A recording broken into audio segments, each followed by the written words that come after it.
जय हिंद दोस्तों, मेरे साथ है इजाज़ खतीब और बड़े खुश नज़र आ रहे हैं ये।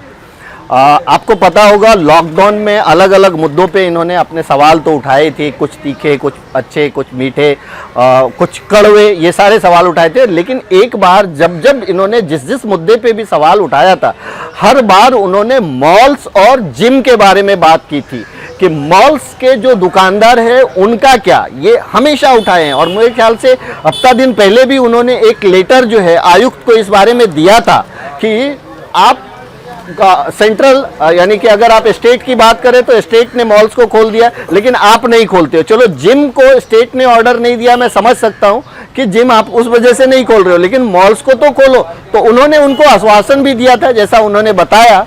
और आज इजाज़ खतीब जी हमारे साथ हैं, तो कहीं ना कहीं आपके बहुत सारे मुद्दे आप उठाते हैं और हमारे कुछ दर्शक हमारे पेज पे हमें मैसेज करके भी आपका शुक्रिया अदा करते हैं। तो मैं अपने दर्शकों की तरफ से आपको उस बारे में बता दूं कि हमारे जो दर्शक हैं वो आपके बड़े फ़ैन हैं जो हमेशा जो है आपके बारे में हमसे बात करते हैं। तो क्या कहेंगे, अब मॉल खुल गया, क्या बोलेंगे आप? मैं मॉल खुल गया इसके लिए फिर से एक बार कमिश्नर साहब का मैं शुक्रिया अदा करूंगा।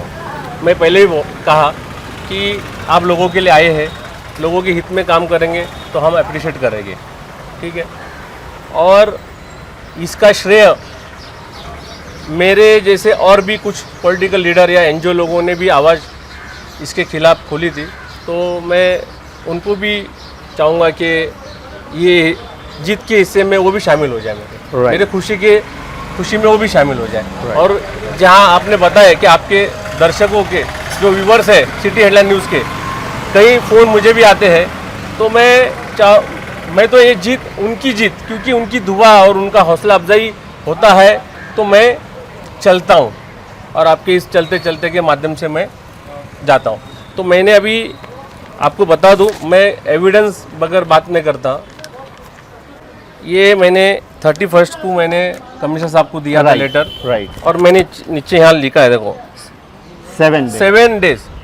इस दिन से 7 दिन के अंदर अगर आप इसमें मेरा मुद्दा एक तो रोड का है, रोड का काम तो चल रहा था और भी लोगों ने उसमें आंदोलन किए है। और मैंने नीचे दूसरा पॉइंट लिखा था कि मॉल और जिम, तो उन्होंने कहा था कि जिम के लिए तो स्टेट गवर्नमेंट ने परमिशन अभी तक दी ही नहीं है, तो मला नहीं दी है, लेकिन जब जिसके लिए दी है वो क्यों नहीं आप खोल रहे हो। और मैंने उनको खास ये बात दिखाई थी कि सर मैं 7 दिन आपको दिखा रहा हूँ कि मैं 7 दिन के बाद अगर वर्किंग 7 डेज में नहीं खुलता है तो मैं हंगर स्ट्राइक पे बैठूंगा, ये मैंने लिखा हूँ। चलिए, देखा मैंने, ठीक है, बहुत अच्छी बात है। ये मुझे खुशी होती है कि मैं लोगों के हित के लिए कुछ काम करता हूँ और वो काम हो जाता है, तो मुझे और ज़्यादा खुशी हो जाती है। बहुत अच्छी बात है कि अपने दर्शकों का ये आशीर्वाद और दुआ है। राइट, बहुत अच्छी बात है दोस्तों। इन्होंने ये आयुक्त को एक पत्र लिखा था, पत्र लिख करके उन्होंने ये कहा था कि आप जो है मॉल्स और जिम्स के बारे में राहत दीजिए, तो उन्होंने मॉल्स के बारे में तो कहा था, और इन्होंने ये भी कहा था कि अगर 7 दिन के अंदर नहीं खुलता है तो हम हंगर स्ट्राइक पे बैठेंगे। कहीं ना कहीं आज 7वां दिन है, 7 तारीख है, तो कहीं ना कहीं ये मॉल्स खुली, और इसमें और लोगों ने भी, जिन लोगों ने भी आवाज़ उठाई थी उनका भी इन्होंने शुक्रिया अदा किया। सिटी हेडलाइंस के जो व्यूअर्स, दर्शक जो इन्हें पसंद करते हैं, जो इन्हें कमेंट करते हैं, उनका भी इन्होंने शुक्रिया अदा किया। इनके साथ और हैं हमारे इनके साथी, आप इस बारे में क्या कहेंगे और इजाज़ खतीब के मुद्दे जो उठते हैं उस बारे में क्या कहेंगे? आपका बहुत बहुत शुक्रिया आफ्ताब भाई। मैं तो पहली बात ये कहूँगा कि जो आप कर रहे हो बहुत अच्छा कर रहे हो, लोगों को आप जो है जागरूक कर रहे हो, ये आपके जो है चैनल के माध्यम से। तो एजाज भाई से जब से मैं मिला हूँ, तो एजाज भाई मैं हर बार जो देखा हूँ, तो एजाज भाई एक ही काम करते हैं कि मेरे लोग कैसे रहे, अच्छे से रहे। आज तक उन्होंने कभी रिलीजन के ऊपर बात नहीं की, सिर्फ लोगों के ऊपर, पब्लिक जो मीरा भाईंदर की पब्लिक है कि उनके लिए मैं क्या अच्छा कर सकता हूँ। तो हर बार वो स्ट्राइक पे बैठना, जैसा कि आपका चेक नाके का था, रोड का था, कई बार इन्होंने कई स्ट्राइकें किया, और तो किए वो सब पब्लिक के लिए ही किए। दैट मीन्स के जो बहुत लोग हैं, लेकिन सबसे ज़्यादा जो फिक्रे जो लेके बैठे वो हमारे इजाज़ खतीब भाई। यस, लॉकडाउन में इन्होंने कंटिन्यू आवाज़ उठाई, यानी जब से स्टार्ट हुआ लॉकडाउन वो तब से इन्होंने लेके अब तक इनकी आवाज़ जो बंद नहीं हुई है। बिल्कुल, ये भी एक चीज़ आपको मैं बता दूं कि जो हॉस्पिटल के मुद्दे थे, और फिर पब्लिक जो पैदल जा रही थी उनके मुद्दे थे, भूख से जो पब्लिक यहाँ बैठी थी उनके मुद्दे थे, कई मुद्दे इन्होंने उठाए हैं। तो इसके लिए एजाज भाई का मैं बहुत बहुत शुक्रिया अदा करूँगा इस चीज़ के बाद माध्यम से कि ये हर किसी का सोचते हैं। इनका ऐसा तो है नहीं कि ये हिंदू है या मुस्लिम है, सिख, ईसाई, ऐसा नहीं है, इंसान है और इंसानियत के नाते ये सबकी जो है ना मदद करते हैं। चलिए, बहुत अच्छी बात है। तो थैंक यू सो मच। ये इत्तेफाक से ये यहाँ आए हुए थे, नूरा भाई हैं और ये कहीं ना कहीं यहाँ पे आए हुए थे, तो आज उन्होंने जो है अपना वक्तव्य रखा, अपनी भी बातें रखी। क्या एनजीओ है?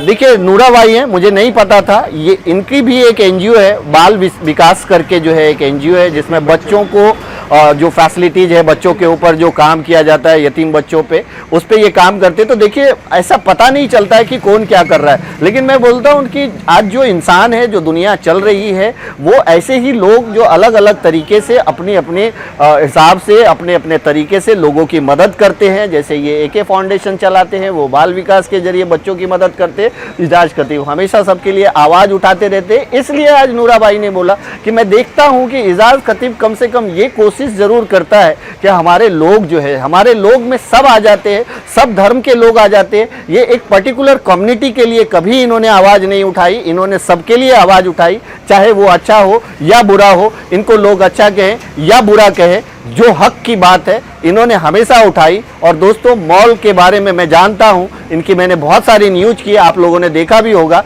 कि मॉल्स के लिए ये काफ़ी फिक्रमंद थे, और उसी तरह से फिक्रमंद ये जिम के लिए भी हैं। और मुझे लगता है कि जैसे ही स्टेट का इस पे कोई गाइडलाइन आ जाएगा तो मीरा भाईंदर में भी जिम जरूर खुलेगा। Thank you so much.